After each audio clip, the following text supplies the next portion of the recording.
السلام عليكم عليكم يا السلام عليكم عليكم يا على رسوله محمد النبي الرحمن وعلى آله وأصحابه خيار الأمة وسلم عليهم تسليما كثيرا. الحمد لله رب العالمين والصلاة والسلام على سيد المرسلين وعلى آله وأصحابه أجمعين. أما بعد، فقد قال الله تعالى في كلامه الأعلى محكم التنزيل: أعوذ بالله من الشيطان الرجيم، بسم الله الرحمن الرحيم. يا أيها الذين آمنوا اتقوا الله حق تقاته ولا تموتن إلا وأنتم مسلمون. وقال الله تعالى أيضا: يمحق الله الربا ويربي الصدقات والله لا يحب كل كفار أثيم. صدق الله العظيم. عن أبي أمامة رضي الله تعالى عنه قال: سمعت رسول الله صلى الله عليه وسلم يخطب في حجة الوداع فقال: اتقوا الله ربكم وصلوا خمسكم وصوموا شهركم وعدوا زكاة أموالكم وأطيعوا ذا أمركم تدخلوا الجنة ربكم. أو كما قال عليه الصلاة والسلام. ரவாஹு திர்மிதி.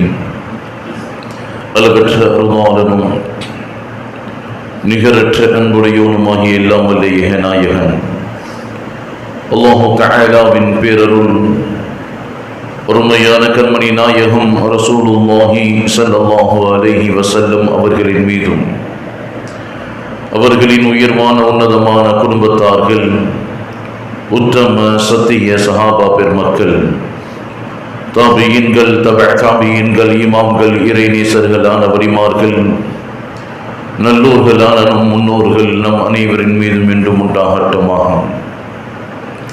அல்லாஹ்வினுடைய மாபெரும் பேரருளால் இறை கடமையை, இறை கட்டளையை நிறைவுபடுத்துவதற்காக அல்லாஹ்வினுடைய இல்லத்தில் நாம் அமர்ந்திருக்கின்றோம்.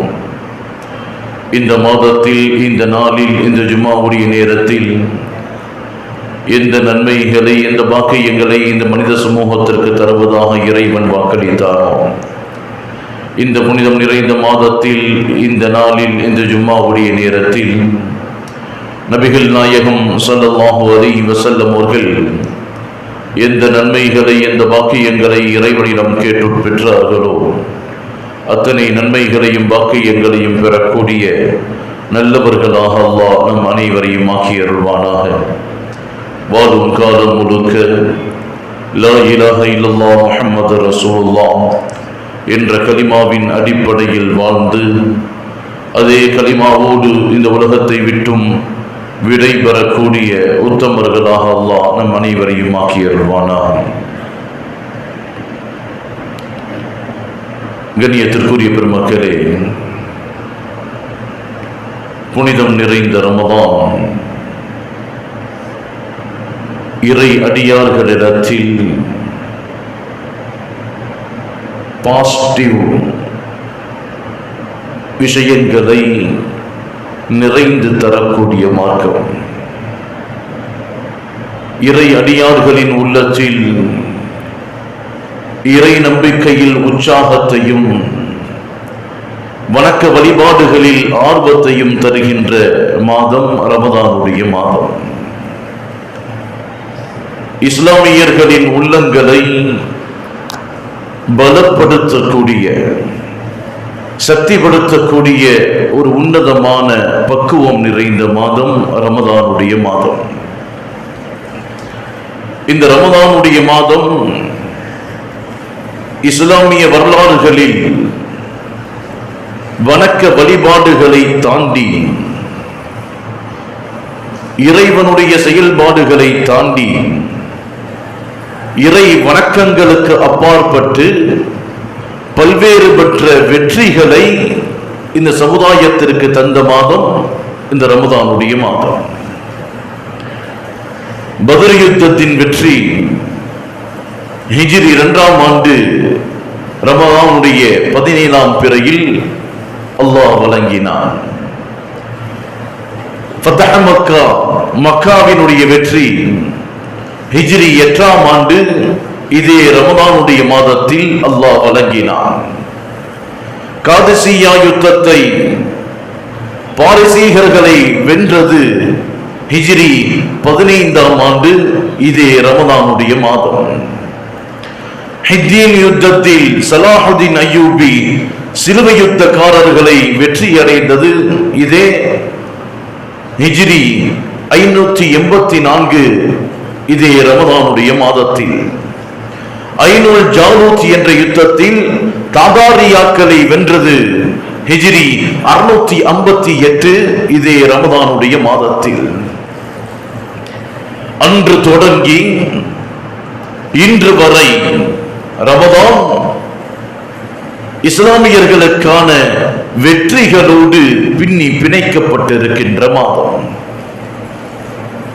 தற்போதைய கால சூழலில் பல்வேறுபட்ட நெருக்கடிகள் இஸ்லாமியர்களுக்கு கொடுத்தாலும், பல்வேறுபட்ட சிரமங்களோடு இஸ்லாமியர்கள் வாழ்ந்து வந்தாலும், இந்த வெற்றி இறைவனுடைய புறத்தில் இருந்து இன்றும் கிடைத்துக் கொண்டிருக்கின்றது.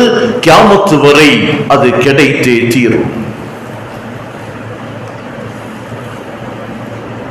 எப்படி ஆதம் அலைஹிஸ்ஸலாத்து வஸ்ஸலாம் அவர்களுக்கு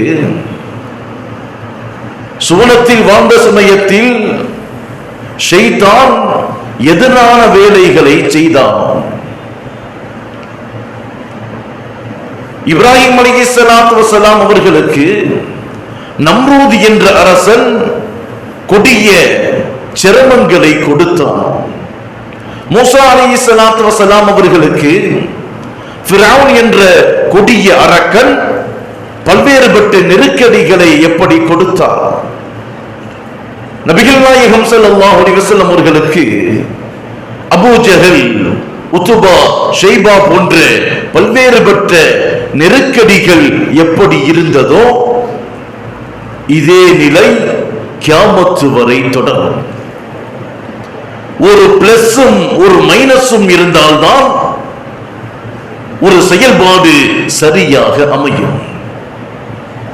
பிளஸ் மாத்திரம் இருந்து மைனஸ் இல்லை என்று சொன்னால் சாதாரணமாக ஒரு வெளிச்சம் தரக்கூடிய விளக்கில் கூட, லைட்டில் கூட கரண்ட் வராது.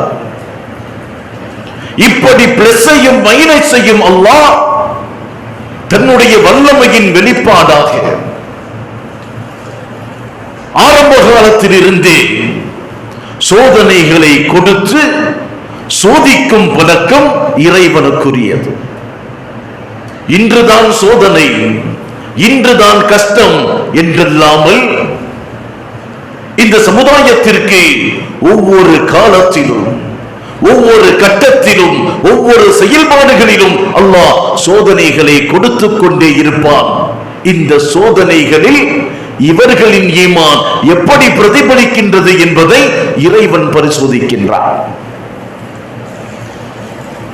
இந்த சோதனைகளோடு வாழக்கூடிய நாம், நம்முடைய வாழ்க்கை இந்த உலகத்தில் மாத்திரமல்ல மறுமையிலும் வெற்றியை பெற வேண்டும் என்று சொன்னால் எதை நோக்கி இருக்க வேண்டும்? எதை செய்தால் அந்த செயல்பாடு நன்மையாக இருக்கும்? எதை செய்தால் அந்த செயல்பாடு நம்மை சுவனத்திற்குள் அழைத்து செல்லும்? எதை செய்தால் அந்த செயல்பாடு நம்மை நரகத்தை விட்டும் பாதுகாக்கும் என்ற சிந்தனையில் ஒவ்வொரு இறையடியானும் பயணிப்பது காலத்தின் கட்டாயம் என்பதை நாம் புரிந்து கொள்ள வேண்டும்.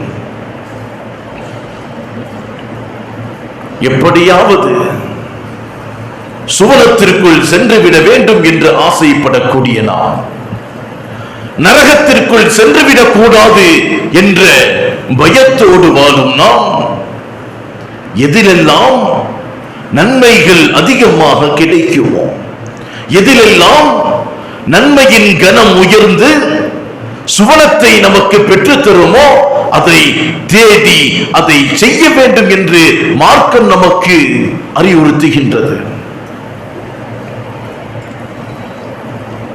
எந்த விஷயங்கள் நமக்கு நன்மையை தருமோ அதை நாம் தேடி செய்கின்றோமா என்பதை நம்மை நாமே பரிசோதிக்க கடமைப்பட்டிருக்கின்றோம்.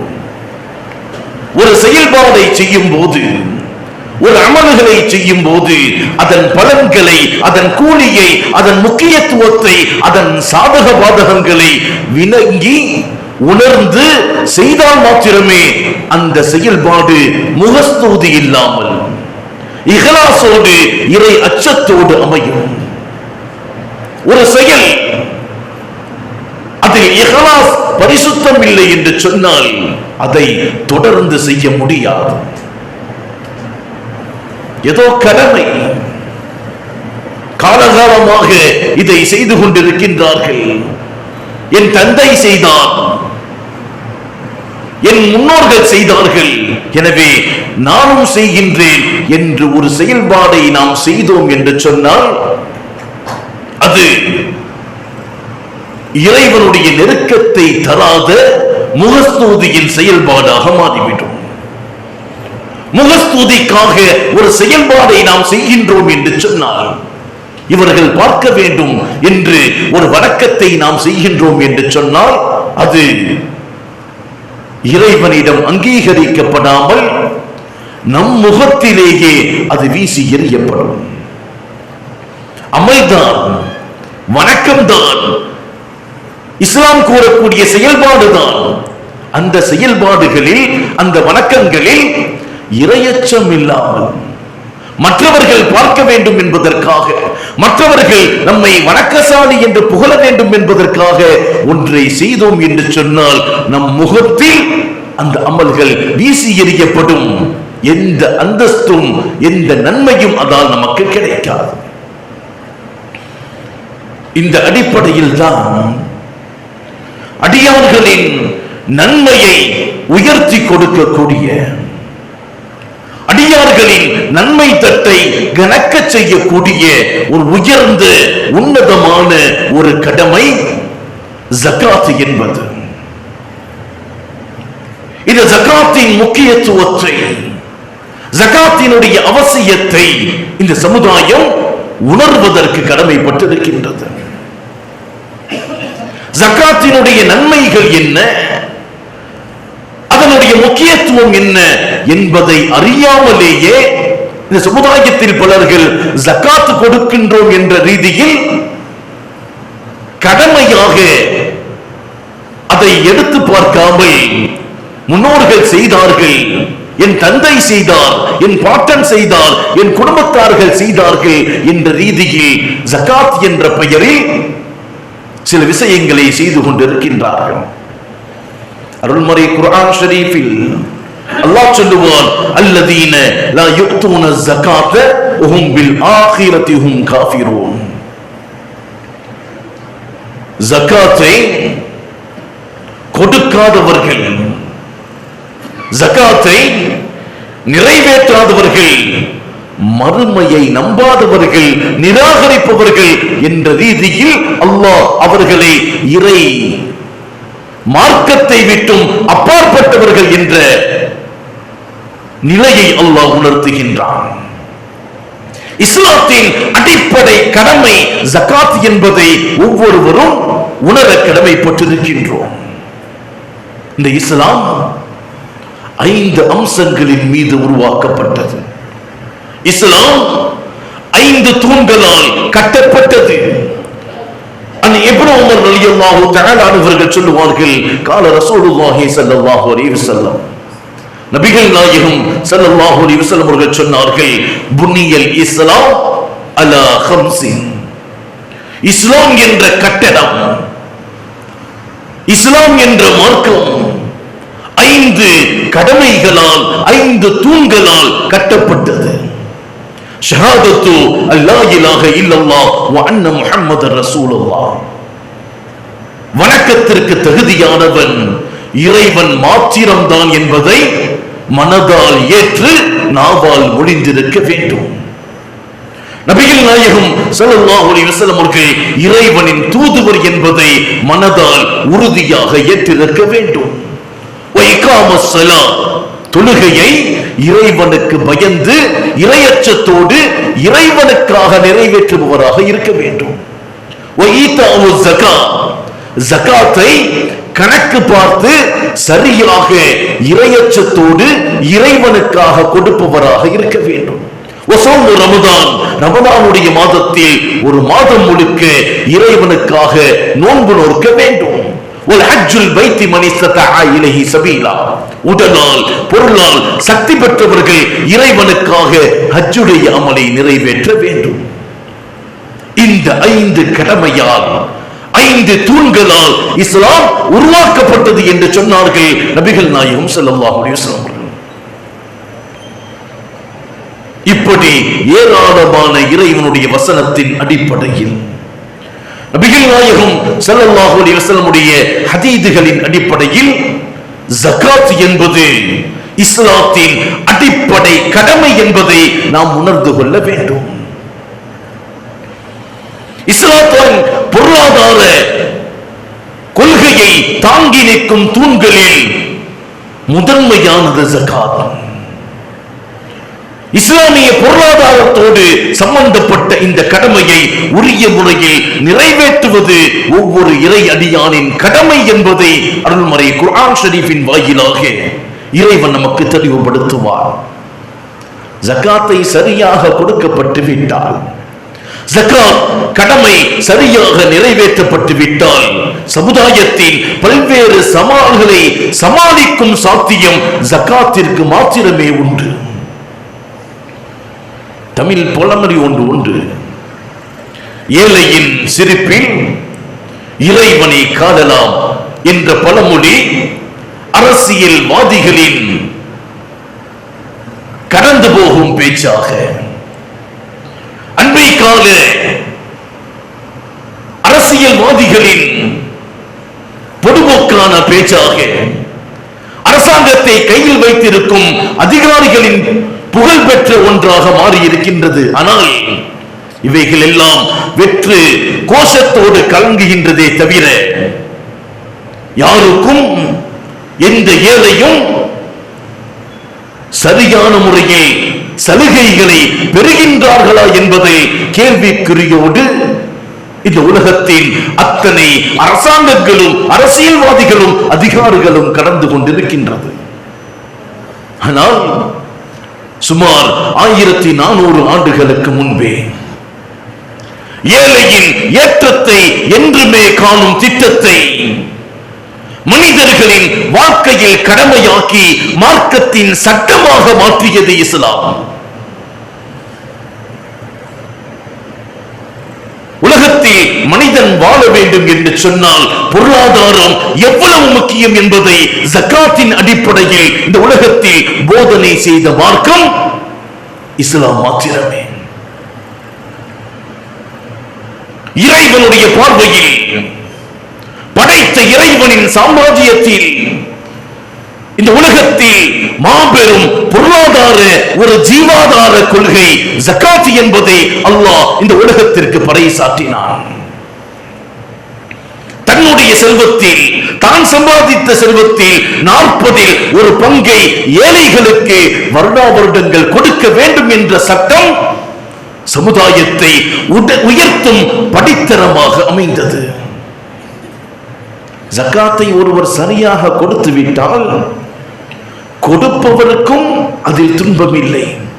தாம் சம்பாதித்த வைத்திருந்து 4 ஒரு பங்கை 100க்கு 2.5% இதை கொடுப்பதால் கொடுப்பவருக்கும் பாதிப்பு இல்லை, பெறுபவரும் தன்னுடைய வாழ்க்கையில் ஏழ்மை நீக்கி இறையச்சத்தோடு அவரின் வாழ்க்கையை சரிபடுத்திக் கொள்வதற்கு பாதையாக அமையும் என்பதுதான் இஸ்லாம் இந்த உலகத்தில் ஜகாத்தை அடிப்படை கடமையாக கொண்டதன் நோக்கம். மற்ற மதங்களில் மற்ற சமுதாயங்களில் ஒருவர் தானம் செய்வதை ஒருவர் மற்றவர்களுக்கு கடமையாக்குவதை, ஒருவர் மற்றவர்களுக்கு கொடுத்து உதவுவதை காணிக்கையாக, சாதாரண சலுகையாக கடைபிடிக்கின்ற போது ஜகாத் பக்தர்களுக்கு செலுத்தக்கூடிய காணிக்கை அல்ல, அது கடமை என்பதை இஸ்லாம் இந்த உலகத்தில் போதனை செய்தது. ஜகாத் அது சடங்கு அல்ல, சட்டம் என்பதை இந்த உலகத்தில் எடுத்து சொன்ன மார்க்கம் இஸ்லாமிய மார்க்கம். தான் உழைத்த சொத்திலிருந்து, தான் சம்பாதித்தவைகளிலிருந்து அடுத்தவர்களின் வாழ்க்கை உயரும் என்று சொன்னால் அது இந்த உம்மத்தின் சிறப்பிற்கு காரணம் என்பதாக நபிகள் நாயகம் ஸல்லல்லாஹு அலைஹி வஸல்லம் அவர்கள் சொன்ன செய்தி. குர்ஆன்ல அல்லாஹ் சொல்லுவானே, குன்தும் கைரு உம்மத். நபிகள் நாயகம் ஸல்லல்லாஹு அலைஹி வஸல்லம் உடைய உம்மத்தாகிய நீங்கள் மிகச் சிறந்த சமுதாயம். என்ன காரணம்? தன்னிடம் இருப்பதை, தான் சம்பாதித்ததை, தான் சேர்த்ததை மற்றவர்களுக்கு வாரி வழங்கும் சமுதாயம் இந்த உலகத்தில் சிறந்தது. இதனால் தான் இந்த உலகத்தில் இருக்கக்கூடிய ஒட்டுமொத்த சமயங்களில், ஒட்டுமொத்த மதங்களில் சமத்துவம் என்பது, சகோதரத்துவம் என்பது, மற்றவர்களை கவனிக்கும் ஒரு பொருளாதார கொள்கை என்பது இஸ்லாம் மார்க்கமாக உருவெடுத்தது. இஸ்லாமிய ஆரம்ப காலத்தில் இந்த சட்டம் கடமையாக்கப்படுகின்ற போது நபிகள் நாயகம் ஸல்லல்லாஹு அலைஹி வஸல்லம் அவர்களிடத்தில் தாயிஃபினுடைய மக்கள் சொன்னார்கள், நாங்கள் எல்லாம் இஸ்லாத்தை ஏற்றுக்கொள்கின்றோம், இஸ்லாத்தை ஏற்றுக்கொள்கின்றோம், ஆனால் ஜகாத்து கொடுக்க மாட்டோம் சொன்னாங்க.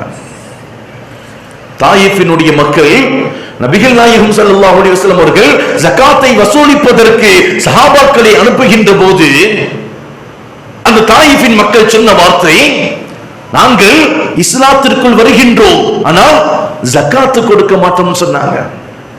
பெருமானார் சொன்ன வார்த்தை என்ன தெரியுமா? சரி, அவர்கள் இப்போதைக்கு கொடுக்க வேண்டாம், இஸ்லாத்திற்குள் வரட்டும். இஸ்லாத்திற்குள் நுழைந்தார்கள் தாயிஃபின் மக்கள். வந்ததுதான் தாமதம். வந்தவர்கள் அத்தனை பேரும் இஸ்லாத்திற்காக வாரி வழங்கினார்கள். நபியின் கட்டளை நடுத்தரமானதை ஜகாத்தாக கொடுங்கள் என்பது, ஆனால் அவர்கள் கொடுத்தது உயர்தரமானதை. இஸ்லாம் பெருமானாரின் அறிவுரைகளால் இப்படிப்பட்ட மாற்றங்களை இந்த உலகத்தில் காண்பித்தது. ஜகாத்தினுடைய அளவை தாண்டி அந்த தாயிஃபின் மக்கள் கேட்டார்கள், இவ்வளவு போதுமா, இன்னும் அதிகம் தர வேண்டுமா? அன்பானவர்களே, நபிகள் நாயகம் ஸல்லல்லாஹு அலைஹி வஸல்லம் அவர்கள் தன்னுடைய இறுதி பேருரையில் ஹஜ்ஜத்துல் விலாவில் 1,00,000க்கும் அதிகமான சஹாபாக்களுக்கு முன்னிலையில் சொன்ன வார்த்தை அதுதான். ஃபகால இத்தகு ரப்பக்கும், உங்கள் இறைவனை அஞ்சிக் கொள்ளுங்கள். எப்படிப்பட்ட சோதனைகள் வந்தாலும், எப்படிப்பட்ட நெருக்கடிகள் வந்தாலும், எப்படிப்பட்ட சிரமங்கள் இஸ்லாத்தை ஏற்றுக்கொண்டதால் உங்களுக்கு வந்தாலும் இறைவனுடைய அச்சத்தோடையே இருங்கள். ஃபகால இத்தகுல்லாஹ ரப்பக்கும், அல்லாஹுவை அஞ்சிக் கொள்ளுங்கள். வஸல்லு ஹம்ஸக்கும், 5 நேரம் தவறாமல் இறைவனுக்காக கடமையை நிறைவேற்றுங்கள். வஸூமு ஷஹரக்கும், ரமலானுடைய மாதம் வந்துவிட்டால் சடங்காக சம்பிரதாயங்களாக பார்ப்பதை விட்டுவிட்டு இறைவனுக்காக நோன்பை நிறைவேற்றுங்கள். வஅது ஜகாத் அம்வாலிக்கும், உங்கள் பொருளில் இருந்து இறைவனுக்காக, இறை மார்க்கத்திற்காக ஜகாத்தை கொடுங்கள். வஅமரக்கும் ததுகுல் ஜன்னத ரப்பக்கும், இந்த கடமைகளை நீங்கள் சரியாக செய்தாலே அல்லாஹ் உங்களை சூனத்திற்குள் நுழைத்து விடுவான் என்று சொன்னார்கள் நபிகள் நாயகம் ஸல்லல்லாஹு அலைஹி வஸல்லம் அவர்கள். திர்மிதி ஷரீஃபிலே பதிவு செய்யப்பட்ட ஹதீஸ்.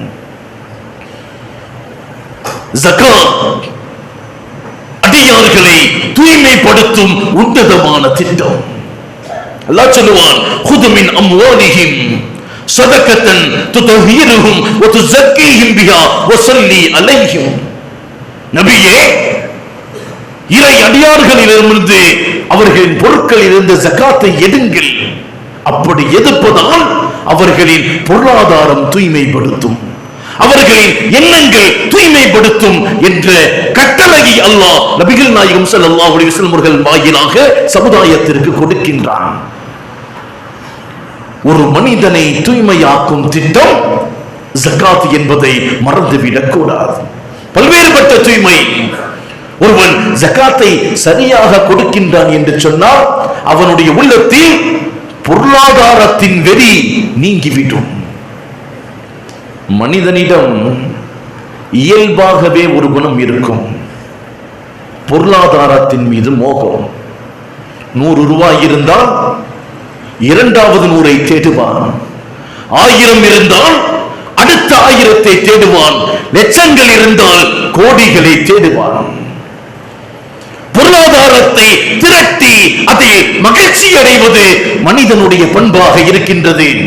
ஒருவன் தொடராக ஜகாத்தை கொடுத்து விட்டால், தன்னிடம் இருக்கும் சொத்திலிருந்து மற்றவர்களுக்கு கடமையை நிறைவேற்றிவிட்டால் அவனின் உள்ளத்தில் பொருளாதார வெறி நீங்கி தாராளத்தன்மை உருவெடுக்கின்றது. நியாயமான முறையில் பணம் திரட்டும் பக்குவம் அவனுடைய உள்ளத்தில் ஏற்படுகின்றது. ஒருவன் ஜகாத்தை சரியாக கொடுத்து விட்டால் அவனுடைய உள்ளத்தில் இரண்டாவது தூய்மை கஞ்சத்தனத்தை அல்லாஹ் நீக்குகின்றான். கஞ்சத்தனம் என்பது பொருளை வைத்துக் கொண்டு தனக்கே செலவழிக்காத நிலை. ஒருவன் ஜகாத்தை சரியாக கொடுக்கின்றான் என்று சொன்னால் மற்றவர்களும் உயர வேண்டும் என்ற சிந்தனை அவனுக்குள் உருவாகும்.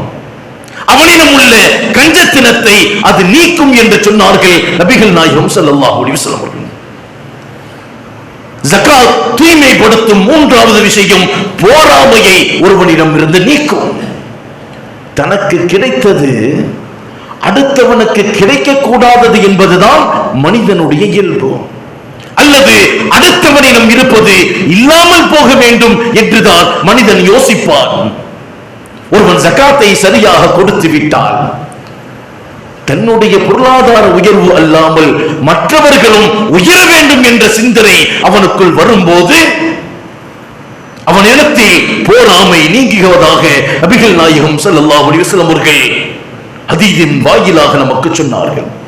ஜகாத்தை சரியாக கொடுப்பதால் ஒருவனின் உள்ளத்தில் இருக்கக்கூடிய கர்வம் நீங்கிவிடும், சமூகத்தின் உணர்வு அவனுக்கு அதிகரிக்கும், பொருளாதாரத்தில் அவனுக்கு அபிவிருத்தியை ஏற்படுத்தும். அல்லாஹ் சொல்லுவான், யம்ஹக்குல்லாஹு ரிபா வ யுர்பி ஸதகா.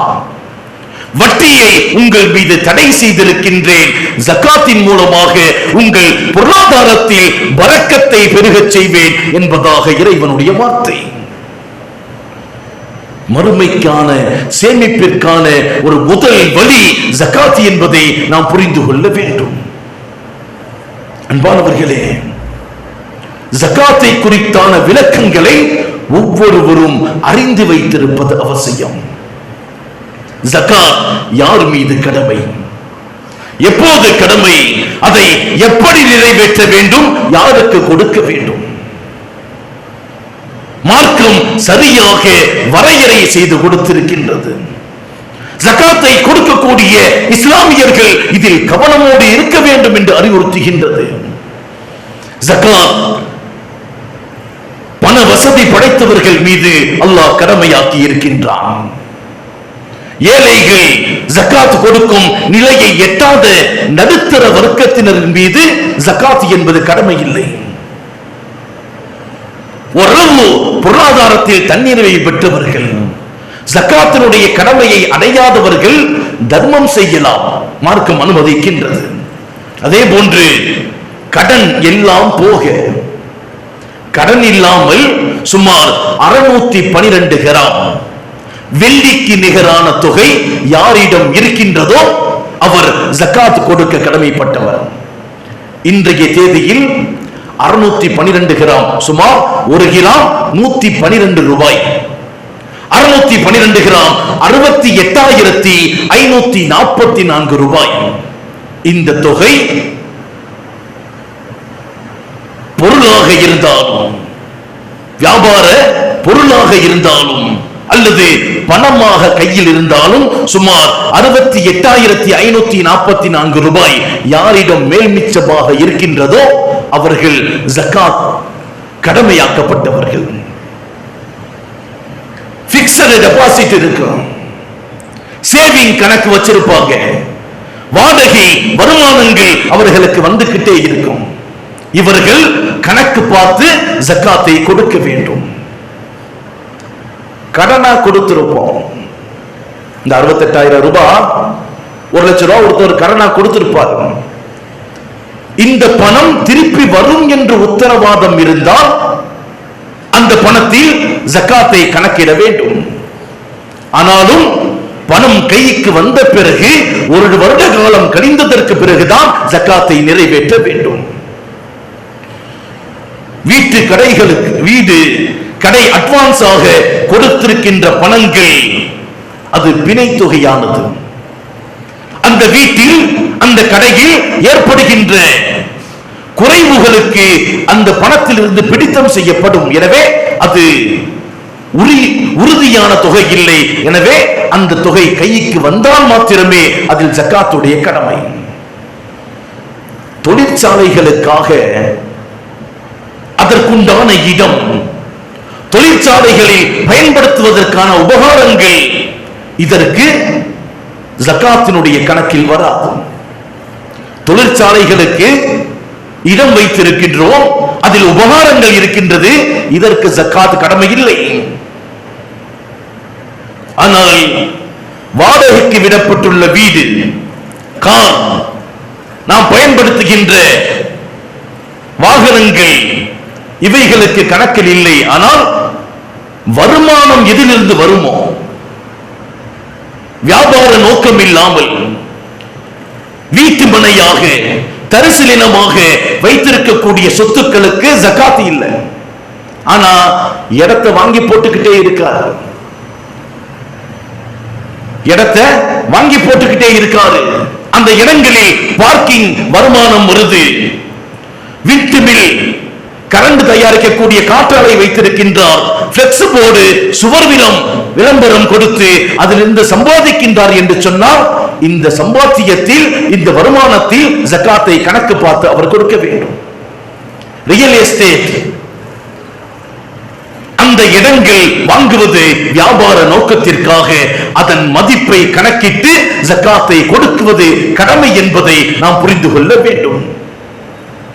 சேவிங் அக்கவுண்ட் வச்சிருப்பாங்க. ஒரு ஆண்டிற்கான பண பரிமாற்றத்தில் மிகவும் குறைந்த அளவாக ஆண்டு முழுவதும் ஒரு தொகை இருக்கின்றது என்று சொன்னால் அதற்கு கணக்கு பார்த்து கொடுத்தா போதும்.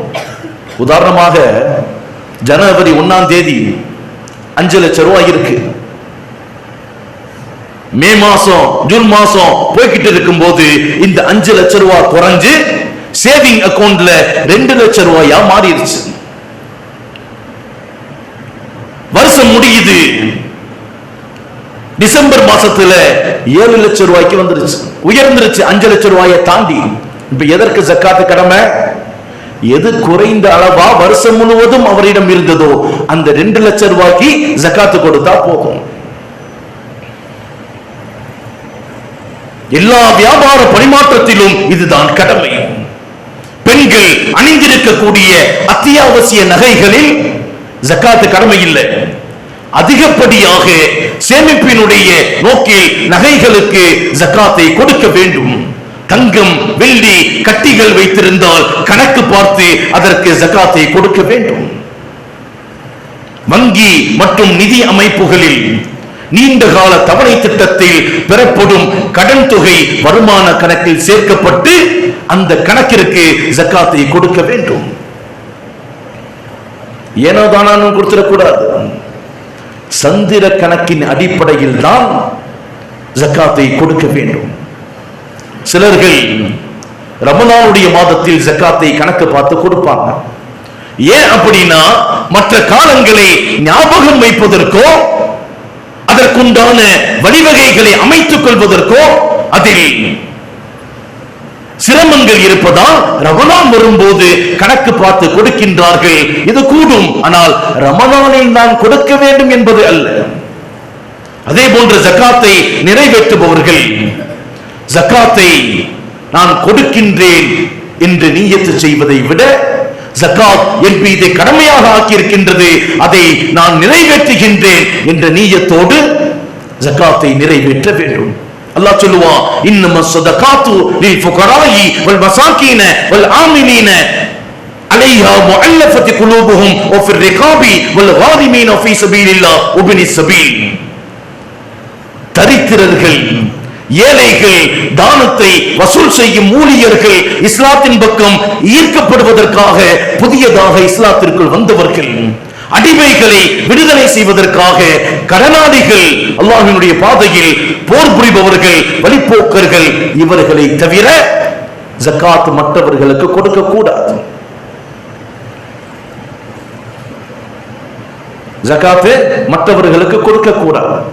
நம்மை பெற்ற தாய், தந்தை, மனைவி, மக்கள், இவர்களை தாண்டி இவர்களுக்கு கொடுக்க கூடாது. இவர்களுக்கு செய்வது கடமை.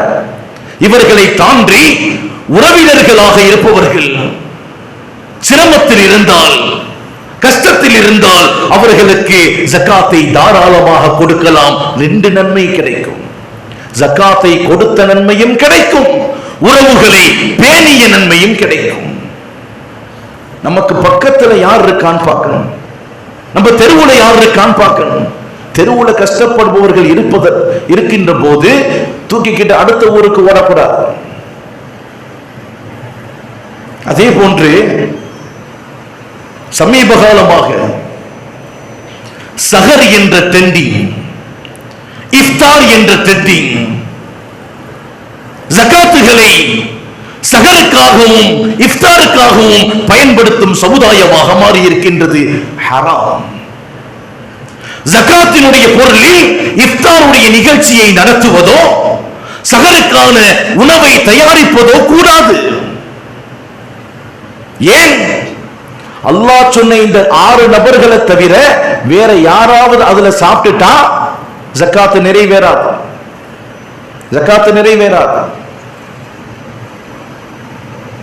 ஜகாத்தினுடைய பொருட்களை கொடுப்பவர்கள் இறைவன் சொன்ன நபர்களுக்கு மாத்திரமே சேரும்படி கொடுக்க வேண்டும். ஜகாத்துடைய பணத்தை சஹருக்காக உணவுக்காக கொடுப்பதோ இஃப்தாருக்காக கொடுப்பதோ மார்க்கம் அனுமதிக்காதது. ஜகாத் கூடாமல் போயிடும். அதே போன்று ஜகாத், சதகா, 2க்கும் உள்ள வித்தியாசத்தை தெரிஞ்சுக்கிற வேண்டும். ஜகாத் என்பது ஒருவர் தன்னுடைய பொருளில் இருந்து இஸ்லாமிய ஷரியத் வரையறுத்துள்ள குறிப்பிட்ட சிலருக்கு தான் கொடுக்க வேண்டும். யாருக்கெல்லாம் ஜகாத்தை கொடுக்கணும் அல்லாஹ் குர்ஆன்ல சொல்லியிருக்கானோ அவங்களுக்கு மாத்திரம் தான் கொடுக்க வேண்டும். ஆனால் சதகா என்பது யாருக்கு வேணாலும் கொடுக்கலாம். ஜகாத் என்பது தங்கம், வெள்ளி, பயிர்கள், பல வியாபாரங்கள், பொருள், ஒட்டகம், ஆடு, மாடு இவைகளிலிருந்து கடமையாகும். ஆனால் சதகா அப்படி இல்லை, எந்த பொருளையும் கொடுக்கலாம். அதே போன்று ஜகாத் என்பது குறிப்பிட்ட அந்த தவணை, அந்த அளவை வந்தால்தான், ஒரு வருட காலம் தம்மிடம் அது இருந்தால்தான் ஜகாத் கடமையாகும். ஜகாத்தை கொடுக்க வேண்டும். சதக்கா என்பது எப்பொழுது வேணாலும் கொடுக்கலாம். 10 ரூபாய் இருக்கா, 5 ரூபாய்க்கு கொடுக்கலாம்.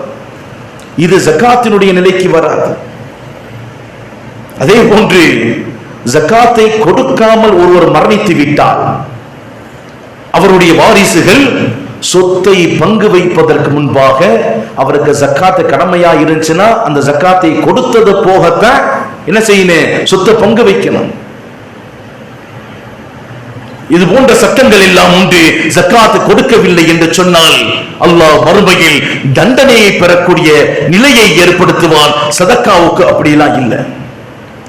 அருள்மறை குர்ஆன் ஷரீஃப்ல அப்துல்லாஹ் இப்னு அப்பாஸ் ரலியல்லாஹு தஆலா அவர்கள் சொல்லுவார்கள், ஸலாஸத்துன் மக்ரூனத்தி பி ஸலாஸத்தி லா தக்பலு வாஹிதன் மின்ஹா இல்லா பி உக்ரா. குர்ஆன் ஷரீஃப்ல 6 விஷயங்களை அல்லாஹ் 2 சேர்த்தே சொல்லுவான்.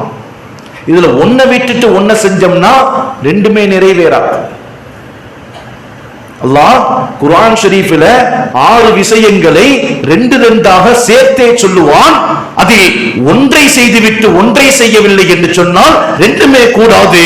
முதலாவது அல்லாஹ் சொல்லக்கூடிய வாசகம், குல் அத்தீஉல்லாஹ வ அத்தீஉர் ரசூல். அல்லாஹ்வுக்கு பயப்படுவது, ரசூலுக்கு பயப்படுவது. அல்லாஹ்வுக்கு மட்டும் பயந்துட்டு TN65 AA 1644 என்ற வண்டி பாதையில் நிற்குது, அது ஓரமா எடுத்து நிப்பாட்டிக்கிறது. அல்லாஹ் சொல்லக்கூடிய வாசகம், அல்லாஹுவை பயப்படுவது, ரசூலை பயப்படுவது. நான் அல்லாஹ்க்கு மட்டும் தான் பயப்படுவேன், ரசூலுக்கு பயப்பட மாட்டேன்னு சொன்னா ரெண்டுமே ஏற்றுக்கொள்ளப்படாது. அதே போன்று அல்லாஹ் அடுத்து சொல்லுவான், அனிஷ்குர்லி வலிவாலிதை. அல்லாஹுக்கு நன்றி செலுத்துவதோடு பெற்றோருக்கும் நன்றி செலுத்த வேண்டும். அல்லாஹ்க்கு மட்டும்தான் நன்றி செலுத்துவேன், என் தாய் தகப்பன முதியோர்களிடத்துல விட்டுருவேன், காசு கொடுக்க மாட்டேன், பராமரிக்க மாட்டேன்னு சொன்னா ரெண்டுமே ஏற்றுக்கொள்ளப்படாது. வலா தக்பலுல்லாஹு ஷுக்ரன் இல்லா பிஷுக்ரில் வாலிதைன். அல்லாஹு தஆலா பெற்றோருக்கு நன்றி செலுத்தாத இறைவனுக்குரிய நன்றியை அல்லாஹ் ஒருபோதும் ஏற்றுக்கொள்வதில்லை. அல்லாஹ் சொல்லக்கூடிய 3வது விஷயம், வ அகீமுஸ் ஸலா வ ஆத்துஸ் ஸகாத். தொழுகையை நிறைவேற்றுங்கள், ஜகாத்தை கணக்கு பார்த்து கொடுங்கள். வலா தக்பலு ஸலாத்த இல்லா பி அதாயி ஸகாத். ஜகாத்தை சரியாக கொடுக்காமல் தொழுகையை மட்டும் தொழுதுகிட்டே இருந்தா தொழுகை ஏற்றுக்கொள்ளவே படாது. எவ்வளவு ஓர்மையா தொழுதாலும் சரி, ஜகாத்தினுடைய அளவை பெற்றிருந்து, ஜகாத்தினுடைய பொருளாதாரத்தை பெற்றிருந்து அதை நிறைவேற்றாமல் தொழுகையை மட்டும் நானா தொழுவேன் என்று சொன்னா தொழுகையும் ஏற்றுக்கொள்ளப்படாது, ஜகாத்து கொடுக்காதற்குரிய தண்டனையும் நீ பெற்றுக்கொள்வாய் என்று எச்சரித்தார்கள் நபிகள் நாயகம் ஸல்லல்லாஹு அலைஹி வஸல்லம். அன்பானவர்களே, ஒவ்வொரு பகுதியிலும், ஒவ்வொரு முஹல்லாவிலும், ஒவ்வொரு ஜமாத்துகளிலும் பைத்துல் மால் ஜகாத்தினுடைய நிலையை ஏற்படுத்துங்கள். ஜகாத்தினுடைய நிலையை ஏற்படுத்துங்கள். ஜகாத்தை முறையாக ஜமாத்துகளின் மூலமாக வசூல் செய்து அதை கொடுத்து விடுங்கள். யாருக்கு சேர வேண்டுமோ அவர்களுக்கு.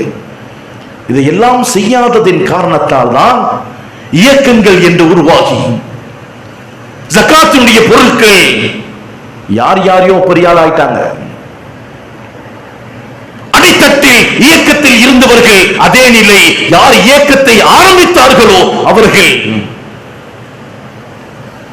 ஜகாத்துகள் சரியாக நிறைவேற்றாததன் காரணத்தால், ஜகாத்துகளை சரியாக முறையாக இறையச்சத்தோடு பேணாததின் காரணத்தால் இது போன்ற நிலைகள் எல்லாம் ஏற்படுகின்றது. இந்த காலம் சாதாரணமான காலம் அல்ல. இஸ்லாமிய பண்டிகைகள், இஸ்லாமிய வணக்க வழிபாடுகள் மற்றவர்களுக்கு கொடுக்க சொல்லும். அது உணவாக இருக்கட்டும், பொருளாக இருக்கட்டும், அதுதான் இஸ்லாத்தின் உயர்ந்த நிலை. ஒரு பண்டிகை, பெருநாட்கள் என்று சொன்னால் மற்றவர்களுக்கு வாரி வழங்க வேண்டும், அதுதான் இஸ்லாமிய பண்டிகை. ஆனா இன்னைக்கு பாருங்க, மாற்றார்களின் பண்டிகை எப்படி இருக்கின்றது. ஹோலி பண்டிகை என்று சொல்லி அவர்களுடைய பகுதியை விட்டுவிட்டு, அவர்களுடைய வணக்கஸ்தலங்களை விட்டுவிட்டு பள்ளிவாசலை சுத்தி நிற்கிறான். பள்ளிவாசலை சுத்தி ஹோலி பண்டிகை கொண்டாட வேண்டும் யாரும் சொன்னாங்களா? பள்ளிவாசல்கள் தார்பாயினால் மூடப்படுகின்றது. எவ்வளவு கேவலமான அதிகாரிகளால், அரசாங்கங்களால் இந்திய நாடு மாற்றப்பட்டிருக்கின்றது. ஜனநாயகம் குழி தோண்டி பிதைக்கப்பட்டிருக்கின்றது. இஸ்லாத்திற்காக, ஈமானுக்காக இந்த உலகத்தில், இந்த நாட்டில் சுதந்திரத்திற்கு பாடுபட்டவர்கள் சுமார் 50% தாண்டி 63% இஸ்லாமியர்கள். இஸ்லாமியர்கள் கொடுத்த இடங்கள் தான் இந்த உலகத்தில், இந்த நாட்டில் வக்ஃப் சொத்துகளாக இந்திய அரசாங்கம் பயன்படுத்தும் அநேகமான கட்டிடங்கள் இஸ்லாமியர்களால் கொடுக்கப்பட்டது. ஆனால் இந்த சமுதாயத்தில் வணக்கங்கள் நிறைவேற்றக்கூடிய வழிபாட்டு தலங்கள் இன்று அரசாங்கங்களாலே தாக்கப்படுகின்றது. இன்றைய நாள் ஊபியினுடைய பல பள்ளிவாசல்களில் ஜும்மாவுடைய தொழுகை இல்லை. எதை நோக்கி இந்த உலகம் கடந்து கொண்டிருக்கின்றது? யோசனை செய்து பாருங்கள். முன்னால் வாழ்ந்தவர்கள் இது போன்றதொரு நிலையை பார்க்கவில்லை. கொத்து கொத்தாக கொரோனாவில் உலக மக்கள் மடிந்ததை பார்த்த சமுதாயம் இது. தொழுகைக்கு கூட பள்ளிவாசலில் வராமல் வீட்டிற்குள் முடங்கிய சமுதாயம் இது. வணக்கங்களுக்கு கூட வணக்கத்தை நிறைவேற்றக்கூடிய வழிபாட்டு தலங்களுக்கு வர முடியாத நிலைக்கு தள்ளப்படுகின்றது என்று சொன்னால் என்ன காரணம்? என்ன காரணம்? இன்றைக்கு சிலர்கள் அரசியல் ஆதாயத்திற்காக, அரசியல் லாபத்திற்காக இஃப்தார் என்ற செயலை ஏற்படுத்துகின்றார்கள். தொழுகையை போன்ற வணக்கங்களை நாங்களும் செய்வோம் என்று. அன்பானவர்களே, யாரை கொண்டும் இஸ்லாத்திற்கு உயர்வு தாழ்வுகள் இல்லை. இஸ்லாத்தை பின்பற்றுவதால் நமக்கு உயர்வு. சிலர்கள் கேட்டாங்க, இப்படி இஸ்லாத்திற்கு அப்பாற்பட்டவர்கள் தொழுகையில் ஈடுபடுவது சரியா? நடிப்பவர்கள் என்றும் நடிக்கத்தான் செய்வார்கள். இதையும் இஸ்லாத்தையும் இணைத்து பார்க்கக்கூடிய சிந்தனையே தப்பு. சிந்தனையே தப்பு. அரசியல் லாபத்திற்கு சிலர்கள் பலியாகி இருக்கின்றார்கள், அது வேறு. அரசியல் வேறு, அரசாங்கம் வேறு, மார்க்கம் வேறு. இந்த மார்க்கத்தை நாம் எப்படி உறுதியாக இருக்கின்றோம் என்பதுதான் நமக்கான சோதனை. பல சோதனைகள் வரும், பல கஷ்டங்கள் வரும். சொன்னேனா இல்லையா ஆரம்பத்திலேயே?